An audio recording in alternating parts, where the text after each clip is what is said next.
And welcome to the 2025 season preview for the Athletics. My name is Michael here at the Upside Sports Network. Appreciate you guys joining us on a Wednesday afternoon.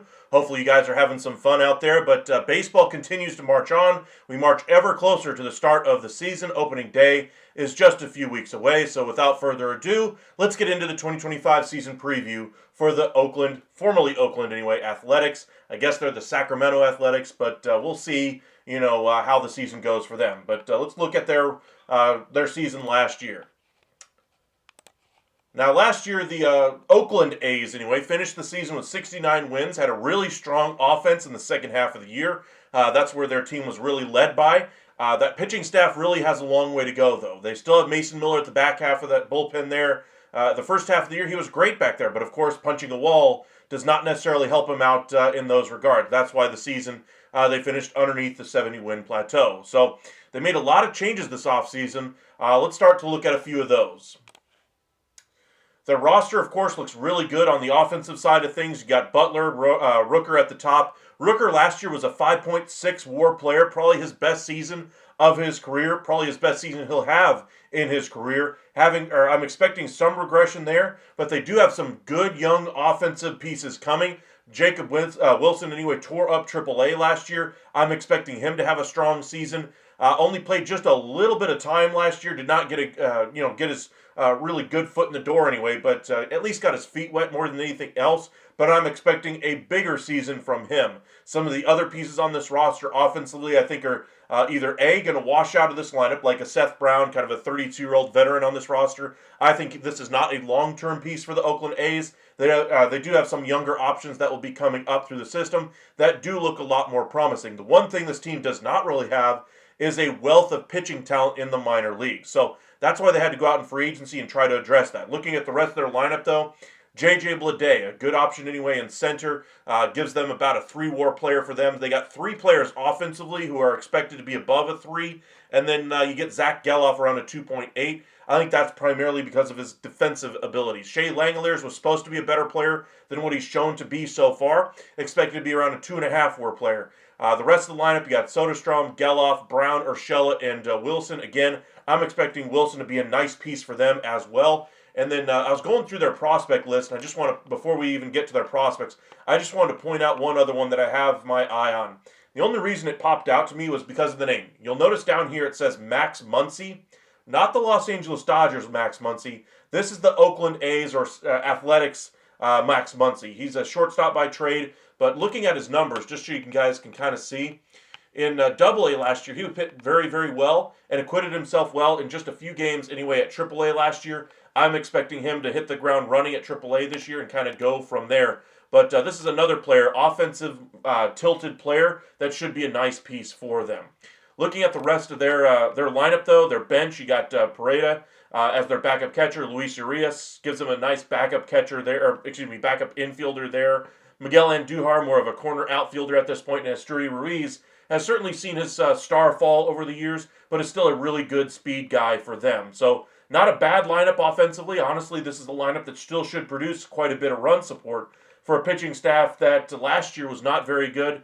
This year has certainly made some significant changes. Welcome in, Holly. Rafe, appreciate you joining us once again. Are we about to get 3 upload day today? Yes, you are. Currently watching the A's beat up the Mariners. They did have George Kirby going in that one, who is featuring a new pitch this year. Has a cutter this year. If Angels weren't ran so bad, this would be one of the most competitive divisions in baseball. I would agree that it would be competitive. Would it be the best division? Probably not. Holly, meanwhile, the Rangers just got their first base runner. Yeah, they've been struggling so far this spring training season. All right, let's look at the pitching staff here for the Athletics. They bring in Luis Severino on a 3-year deal anyway. Great deal for them because this solidifies their rotation as they move towards Vegas. Hopefully they'll at least be a competitive team in that regard.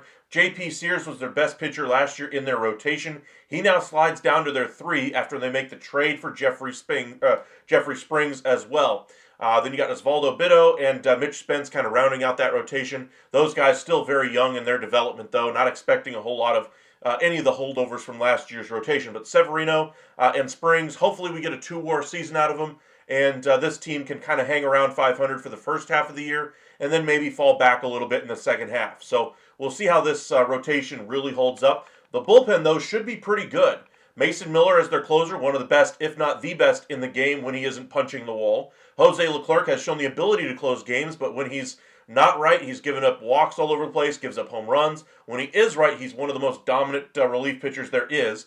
Then you get into Tyler Ferguson, Michael Otez, Dylan Floro, another nice piece that they signed as a non-roster invitee. I expect him to be on the big league roster at some point early in the year, if not straight out of camp. TJ McFarland, Grant Holman, nice depth there for long relief, spot starters as well, and then Noah Murdoch as well.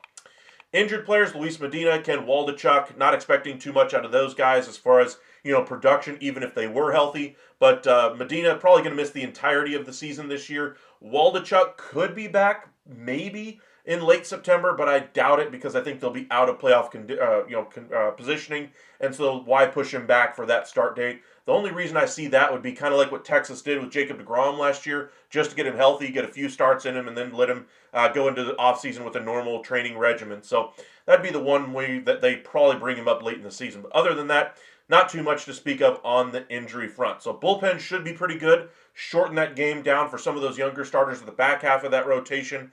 But that top half of the rotation is really going to have to hold up strong if the A's are going to have any chance this year at least staying 500. If they don't, this is a team that's easily going to finish in the low 70 wins, maybe in the high 60s. But we'll see how they're set up. As far as their minor leagues, just kind of seeing if there's anybody that catches our eye.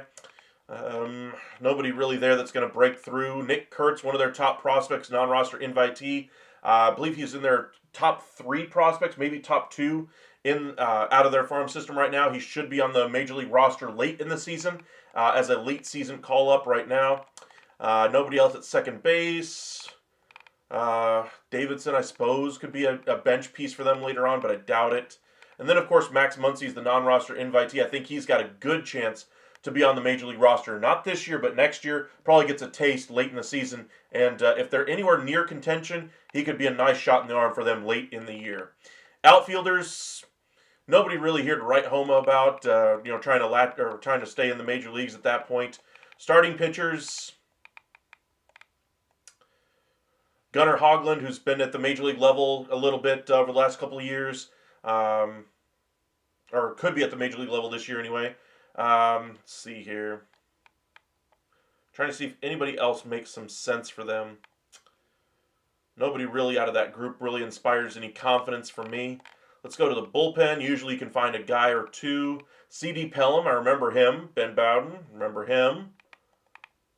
Other than that, nothing really to kind of speak of as far as depth options coming out of their minor league. So overall, this is going to be a team that's going to be led by their offense and their bullpen. If they can keep the pressure on the other ball clubs by putting up, say, 4 or 5 runs in a game, early, then they could kind of turn it over to their bullpen a little bit earlier than usual than what other teams might, and try to make it a bullpen game and just try to grind out wins that way. That's one way to do things, especially when you have a struggling rotation and some very young options in your lineup, or some guys that you're trying to develop at the back half of your lineup as well. Rangers have underperformed almost all of spring training. Yes, they have.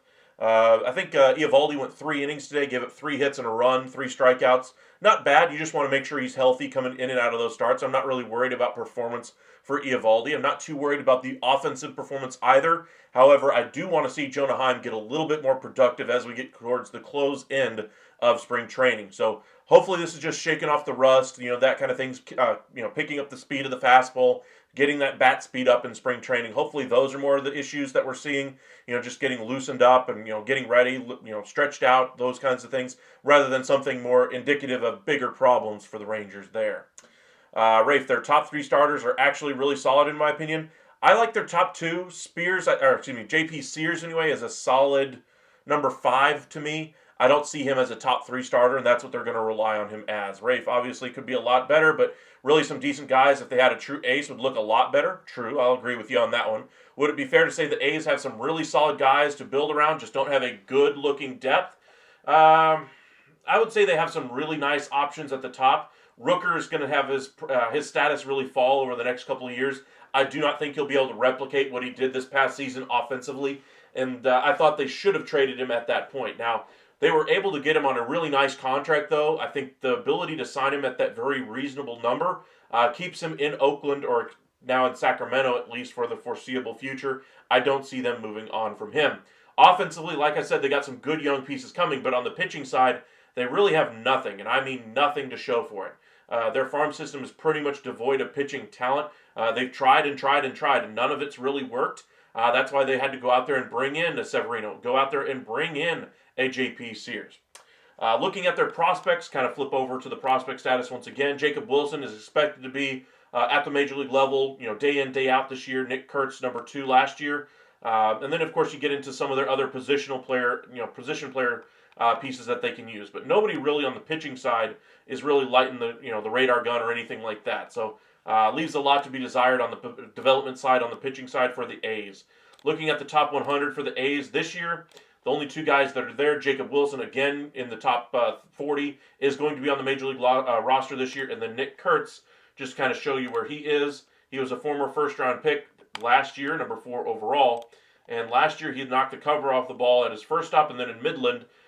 Pretty good average, but not great peripheral numbers. Didn't hit exactly for hard contact, but that's only 5 games. So 12 games only in the minors last year. We'll have to see if he gets his a little bit more solid footing under himself this year.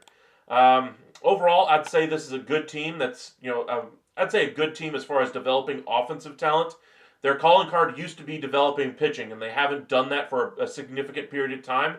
That's why this rebuild phase has really lasted a lot longer than it usually does with the Oakland or now Sacramento A's. It's going to be a while till I stop calling them the Oakland A's, but this is a team that's predicated on having good starting pitching, and now they're having to go about it a different way for the first time in their organization's history.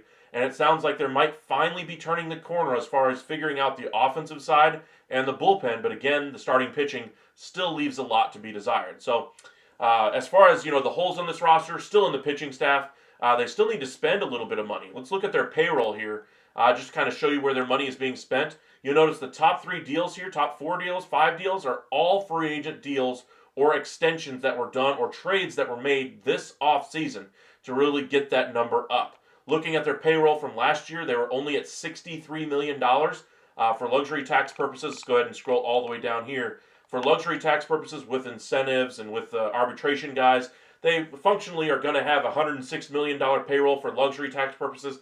They need to bump that number up by about $8 million more to avoid having a grievance filed against them by the Major League Baseball Players Association for not spending enough money. So they want to get some of that revenue sharing money, and in order to do that, you have to spend over a certain amount.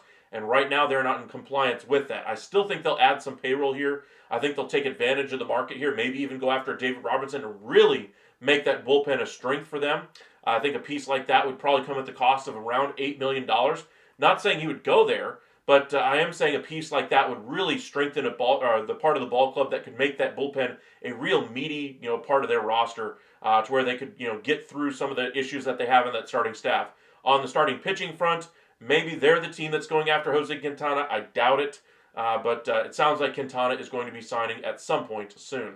I just call them the Sacramento A's now. I kind of lean in towards calling them that as well. On MLB.com, they're calling them just the Athletics. That doesn't sound right to me. They play in Sacramento this year. They should be called the Sacramento A's. I don't know why they're being so gimmicky about it. Maybe they're just trying to leave that name alone so that if Sacramento does get a team, they can kind of have that flexibility to call them that if they so choose. But looking at their 26 payroll, that's going to drop down to about 67. That's only a little bit of money that's coming off of their payroll here. Because, again, look at their free agent money that they've got doled out. Springs, Rooker, and Severino are all going to be on the roster in 26. The only guys that are going to come off the books are Leclerc and then a whole bunch of $1-2 million contracts. On the arbitration side, you got to Andujar. I'm not really worried about losing him either. Then you get into some arbitration cases for the rest of your guys. But overall, your roster's pretty much going to stay the same financially outside of Leclerc and a few other smaller pieces on this roster. You can still add a little bit of payroll here, and they're going to add more payroll this offseason, or at least early in the season, so that they're compliant with the MLBPA as far as the revenue sharing procedures there. So looking at their future, look at all the very little money that they're spending right now. Now, they say they're going to spend once they get to Vegas. So that's tentatively around 2028. Right now, they've only got about $35 million committed. With arbitration, you're probably looking at closer to about $60 million. And if they're willing to spend, which they say they are, at that time, they can probably bump up that payroll number to, say, 140, 150, 160, maybe 170 at the high point there. But that's my expectation is by 2028, you said you're willing to spend. Let's see it. Prove it. Go out there and spend the money. If you're not going to go out there and spend the money, why are we allowing you guys to be the team that goes to Vegas? This should be a team that should be a big spender. And if the A's are the team that goes there and they don't spend, I think Major League Baseball is going to have a real problem on their hands as far as the perception of that team and entering the market of Las Vegas as well. Let's see. Welcome in, Teal Pinstripes. Hey, man, just wanted to comment. You do a great freaking job talking about all teams, covering all the rosters in a quick way. I try, man. Trying to do the season previews for every single team. One of the best out there talking baseball overall. Thank you, man. Really do appreciate that. If you guys are new here, we do cover MLB quite a bit. We cover a little bit of the NBA, NHL, and the NFL as well. But we found quite a bit of success covering the MLB trade deadline, and then significant success with our coverage of the winter meetings, and kind of been rolling with that ever since. And so every single night, around 9-ish o'clock, we're going to have a update for you guys on what's going on in Major League Baseball. All the latest news, rumors, headlines, trade talks, free agents, injuries, what your lineup's looking like, rotation differences, bullpen, how your prospects are doing. All of that and more is what we're going to have for you guys every single night. So be sure to hit that like and subscribe to stay up to date on all the latest from Major League Baseball. But looking at the A's, they certainly have some payroll flexibility going into future years. So I don't expect them to spend significant money, future dollars right now. But once they get to Vegas, they better be one of the teams that's spending some money. All right, as far as holes on this roster, like I said, they need to add some payroll here. They need to add some starting pitching to me. So this would lead me to go to the trade market and say, hey, I need to take on some salary. So why don't I utilize that ability to take on salary here and take on a bad contract from another club? One that I've been advocating for the majority of the entirety of the offseason is going to a team like the Yankees, who's cash-strapped right now, and say, hey, Yanks, I know you want to get off of Marcus Stroman. What would you do what would you give me if I took off the deal of Marcus Stroman for you? That would allow the A's to spend a little bit of money. Maybe they could even sign him to an extension next year to kind of keep their payroll up. Meanwhile, the Athletics would be able to get a nice piece in return as well. Say they packaged Stroman here with Henry LaLane, a young starting pitcher prospect, somebody along those lines. Maybe Ben Rice as well could be a first base type option there. I doubt they would do both, but say they did. Maybe the A's could throw in a little bit of extra sauce going back the other way. Say it's around a $2 million. Let's look at the major league side of things for the Yankees, see what would be useful for them. Around that $2 million number. And Duhar doesn't really fit. Ferguson in the bullpen, maybe. Holman in a bullpen, I think that would be a nice fit. Urias, I don't think they would do that one. Let's say they went for a bullpen piece and went with Holman. If I'm the A's, I'd probably do that. I get two really nice long-term pieces. I solve the issue I have with the Major League Baseball Players Association by money. I only lose one reliever out of my bullpen, which I do have a really good strength back there. I can afford to lose one reliever, and I add to a area of need on my roster, which is a starting pitcher. This would not be a bad trade. I'm going to validate it and I'm going to post it. This would be about the Yankees offloading that $18 million salary. Now they can go out there and try to add a piece at third base like a Nolan Arenado because now they have the financial flexibility to do so. Now, they trade two pieces off of that Major League roster? Probably not. So that's where the only hesitation I think that would step into play here. Another way you could do it, like I said, is again taking on bad money from other ball clubs. So who else has some really bad money? The Philadelphia Phillies have some really bad money tied up in some of their players. Just to kind of show you where we're talking about. You're talking about Nick Castellanos, Taijuan Walker, players like that really have no value to the Philadelphia Phillies for the future here. Taijuan Walker specifically at $36 million for 2 years here. That's a lot of negative value here. So if you're the A's and you're looking to acquire some serious talent, as far as prospects, take on a Taijuan Walker. Allow him to be your fifth starter, and if he gets right, hey, so be it. Eat the rest of that deal, trade him at the deadline, and get even more assets at that time. But for right now, even just acquiring that negative contract could still be a positive there. Taijuan Walker, like you mentioned as well, that's going to be another piece that could be a fit for a team that's needing to up their payroll here. But the Phillies, pretty much any of the teams that have big payrolls always have one or two contracts that they could afford to lose. Say they really wanted to get adventurous and bring in Nick Castellanos as well. They could get a huge prospect haul in return for both of those pieces, because then you're saving the Phillies what? That's $20 million this year for Castellanos. That's another $18 million for Walker. That's $38 million per season for 2 years. You're saving the Phillies. That's a lot of money. $76 million total. So you're talking 67 negative value. You could get a piece in the neighborhood of a Andrew Painter plus if you wanted to. Do I think they would do that? I don't think so. I think the Phillies are looking to still have a little bit of production out of Nick Castellanos. Taijuan Walker, I think that ship has sailed. So if you're going to move off of a bad contract, I think the preferable one for them would be Taijuan Walker. And I think that would be the preferable one anyway to the A's. Looking at what they could get in return, maybe an Aiden Miller could be a nice piece, a 1-for-1. Let's see here. You could go with a catcher. They do need some future catchers, though, with the Phillies, but they have to figure out what they're going to do with Real Muto.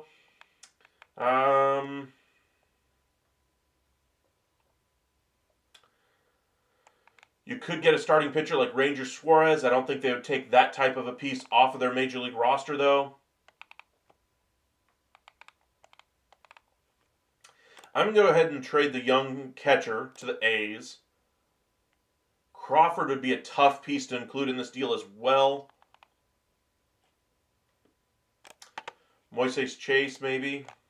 How close are we? -7. Maybe the A's could throw back a negative asset back the other way. Jose Leclerc at $10 million, though. I don't think that really hurts them. I don't think they have a really negative asset here that would fit going back the other direction. Let's go back to the Phillies. You're looking around $7 million value. Maybe go with a grab bag of young guys. Maybe go Griffin Burkhalter just to get the value there. Basically, you're getting 3 prospects for the money of taking on Walker. None of those pieces would be significant pain to the Phillies to be able to lose. In fact, looking at their prospects here, I want to see. Tate would be the top 100 guy that they would be losing. Crawford, he's in the top 65. And you're not getting him in this deal. So you're only losing one top 100 guy to save yourself about $36 million. That's not a bad trade here. Let's go back to the A's, and then just to kind of give them back something going the other direction. Maybe a McFarland going back to help out in that bullpen. So there's your trade. Validate, post.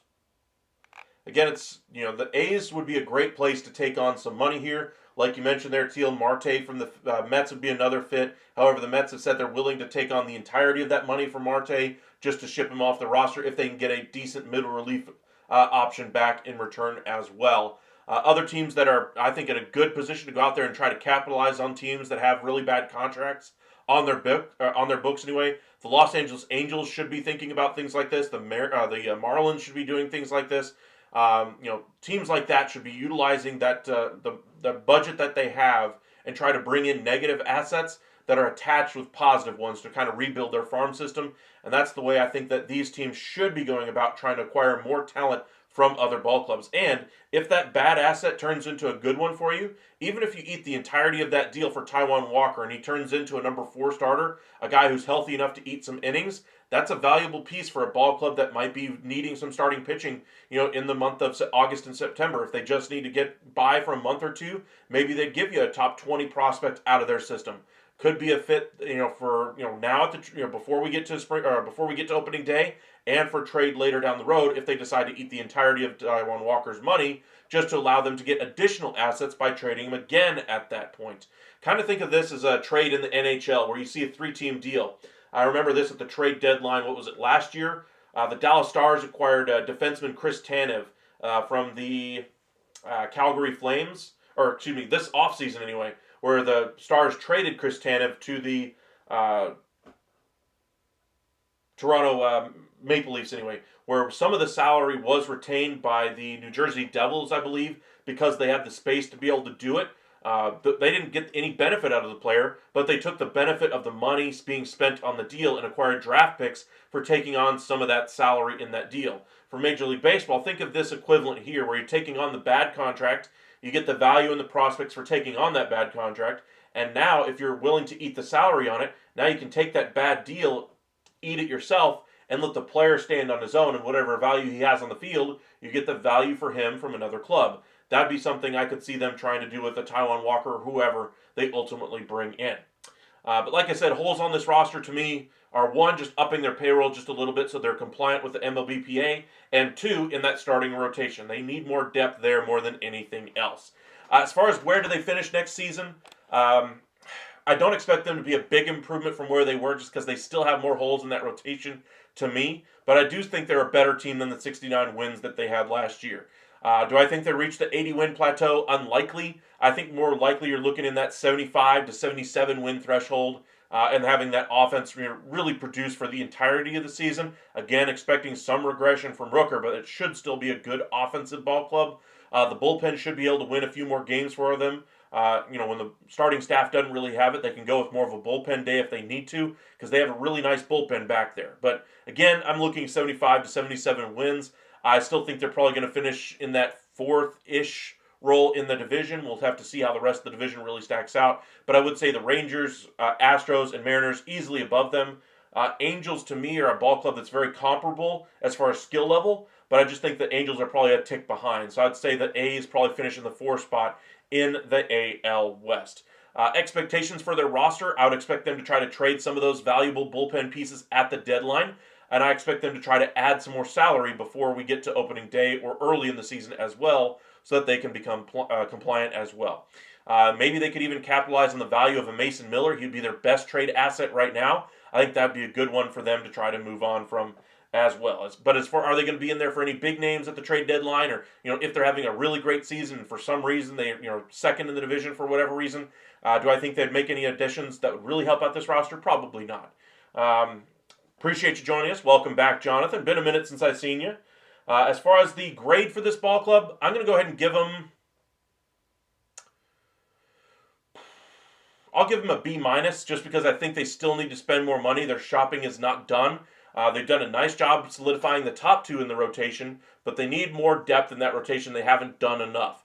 Offensively, they got some good young talent coming, but I thought they could have done a little bit different things with some of the veterans on this roster. But that bullpen is going to be a strength. We'll have to see how they utilize it during the season and who they trade from it at the deadline as well. But I'll give them a B- just because I think they need to add more starting pitching more than anything else as well. Growth and surprises. Could they surprise us and win 80 games? I do think that's a possibility. If they get another couple of starters in there and really have a nice solid year offensively, bullpen holds up, this could easily finish as a 78, 80 win ball club. I don't think they're getting above 500 though. Floor for this team, last year they finished with 69 wins. Say that bullpen really doesn't perform quite as well. The young pieces don't come up and perform quite as well. Rooker really regresses. This could be a team that goes from 69 wins down to, say, 65, 63 wins, somewhere in there. I do not think they'll finish below the White Sox this year. But overall, this is a ascending ball club that has some good offensive pieces, and we'll see how they ultimately mix them in. Should the Rangers try to trade for Monty? I thought that would have been a good option at honestly before spring training started. The way they've got this ball club currently set, I doubt they make that move. Would it still make sense to me? Yes, it would. Jonathan, I live in New Hampshire and you stream too late for me. I hear you, my friend.